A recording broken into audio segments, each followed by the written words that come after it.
आज का पहला प्रश्न है कि लौंग के पौधे का कौन सा भाग मसाले के रूप में प्रयोग होता है?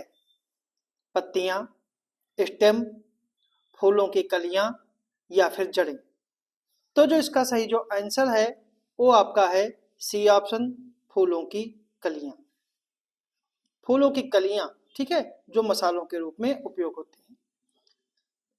लौंग जो है सिजियम एरोमेटिकम पेड़ की सुगंधित सूखे फूलों की कलियां जो है एशियाई खाद्य पदार्थों में काफी प्रचलित है। अगला प्रश्न है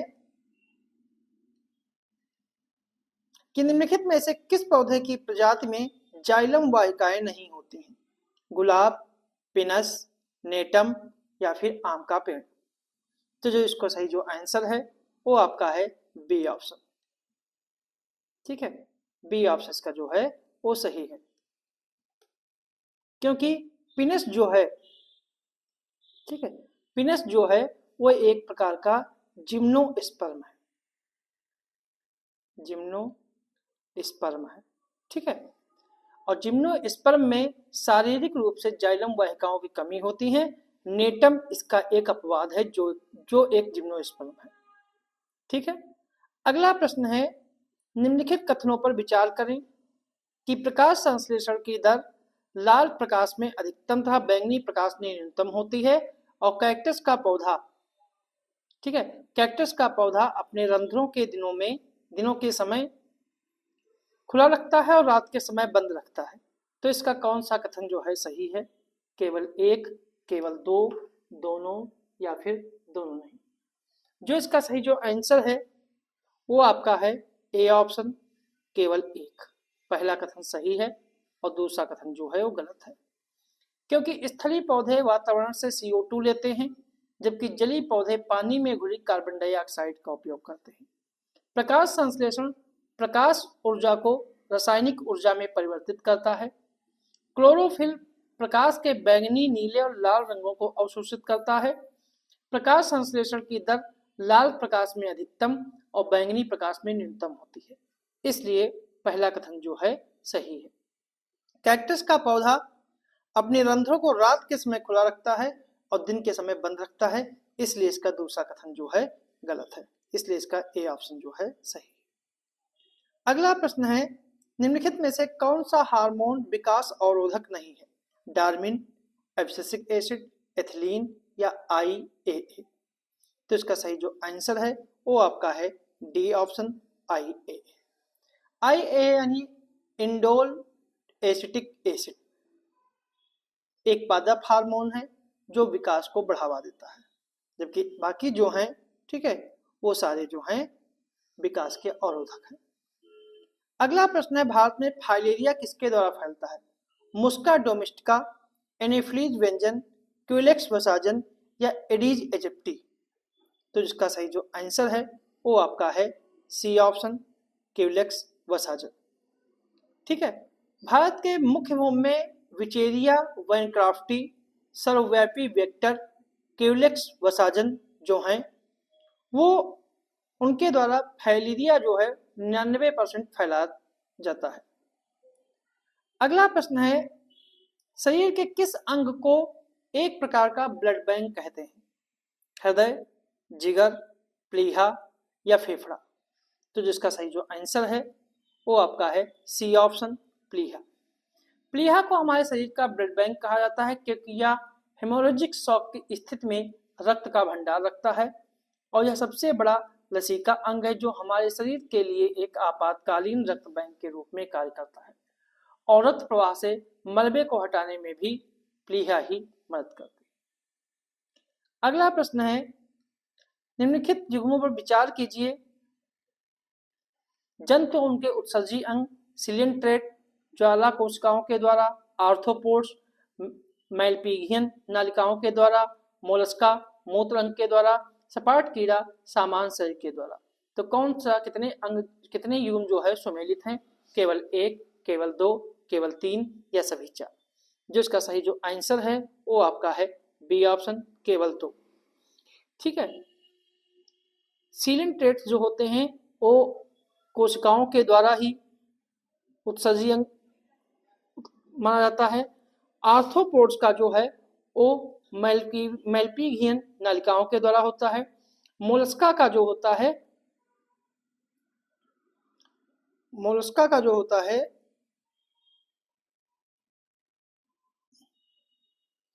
वो सामान्य शरीर की सतह के द्वारा होता है। सपाट कीड़ा का जो होता है वो मूत्र अंग के द्वारा होता है। ठीक है, तो इसके दो युग्म जो हैं सुमेलित हैं, मतलब कि सीलेंट्रेट और आर्थ्रोपोड्स।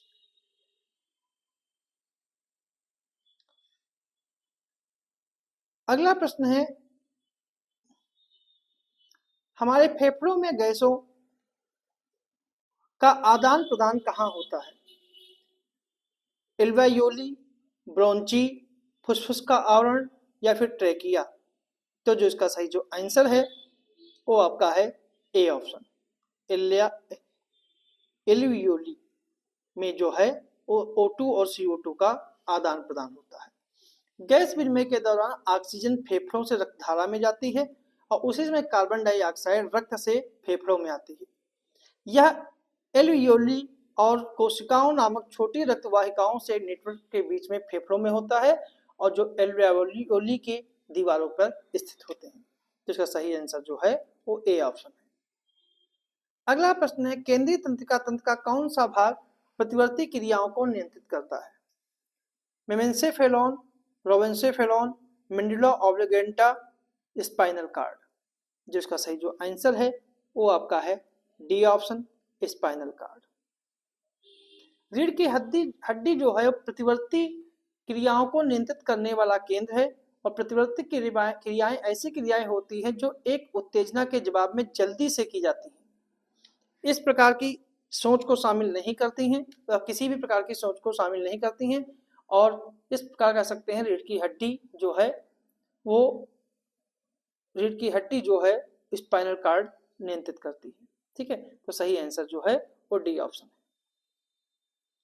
अगला प्रश्न है, हाइपोथैलेमस को पिट्यूटरी से कौन जोड़ता है?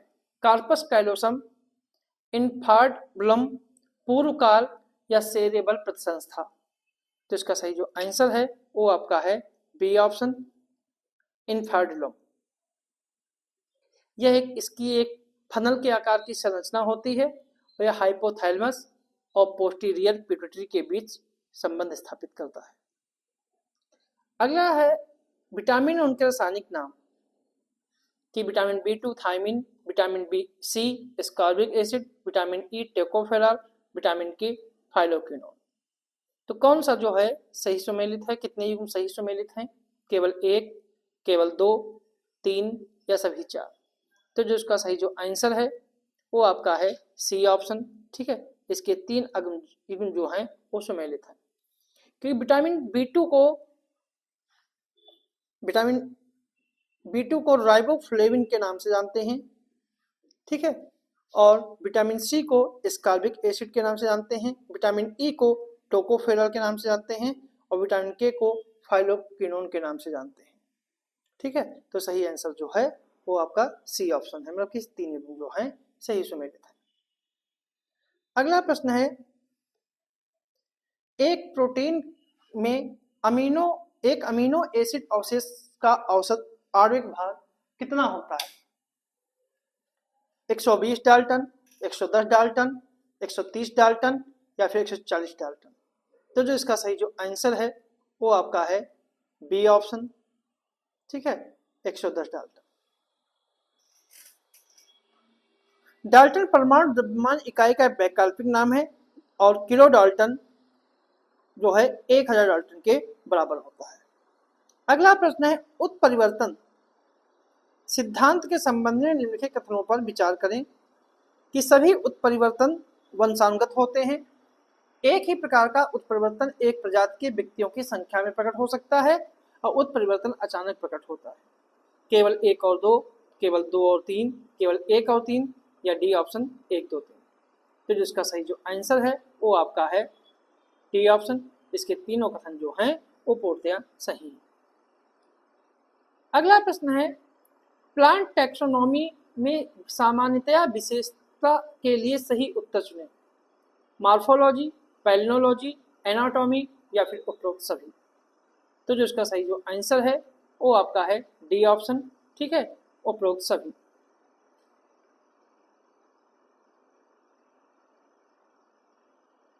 अगला प्रश्न है, एथिलीन के संदर्भ में विचार करें कि एथिलीन एकमात्र हार्मोन है जो गैसीय रूप में पाया जाता है या फलों के पकाने में मदद करता है, और फलों को कृत्रिम रूप से पकाने के लिए प्रयुक्त गैस इथेन या एथिलीन है। तो इनमें से कौन सा कथन सही है?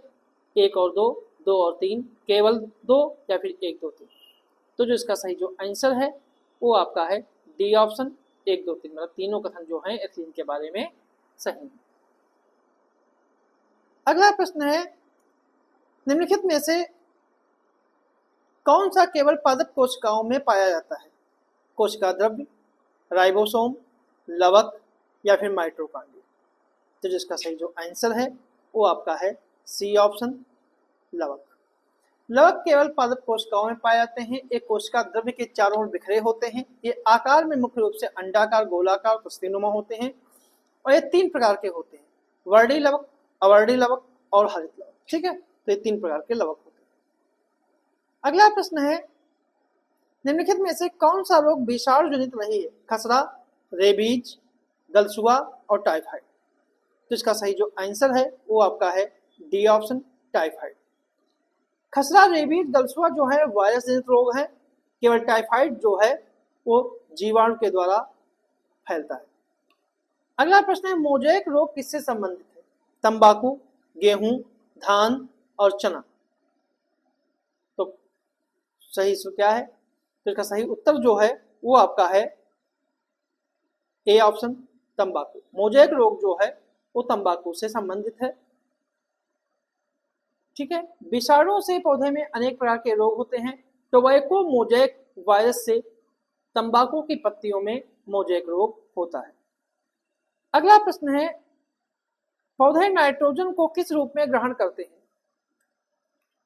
Nitric oxide, nitrate, nitrous oxide या फिर नाइट्रिक अम्ल।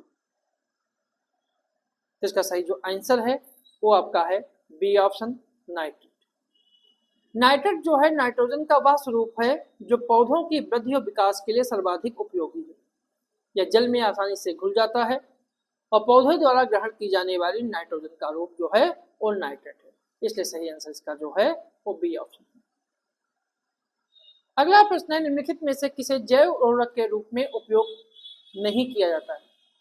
एजोला, नील हरित शैवाल, अल्फाफा या फिर बैसिलस।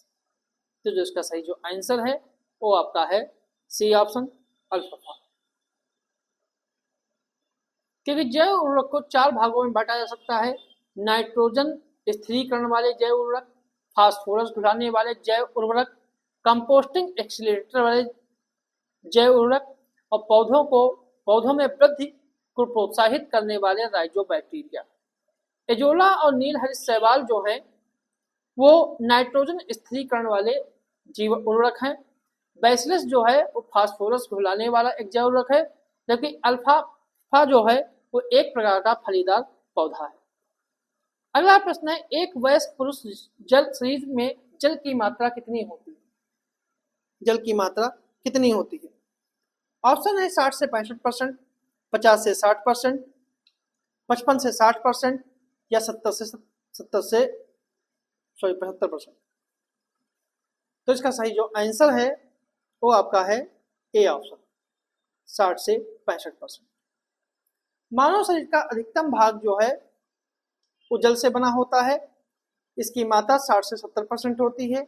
एक नवजात बच्चे के शरीर में उसके भार का 75% भाग जल होता है, जबकि एक वयस्क पुरुष के शरीर के भार 60 से 65% होता है। एक वयस्क स्त्री के शरीर में उसके भार का 55 से 60% जल होता है।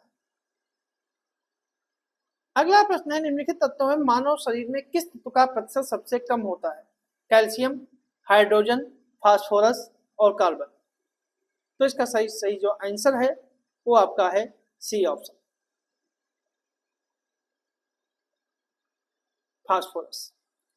क्योंकि मानव शरीर में सबसे ज्यादा ऑक्सीजन, फिर नंबर 2 पे कार्बन, नंबर 3 पे हाइड्रोजन, नंबर 4 पर नाइट्रोजन, नंबर 5 पे कैल्शियम, नंबर 6 पे आपका फास्फोरस पाया जाता है, जो शरीर में कुल 1% के आसपास पाया जाता है।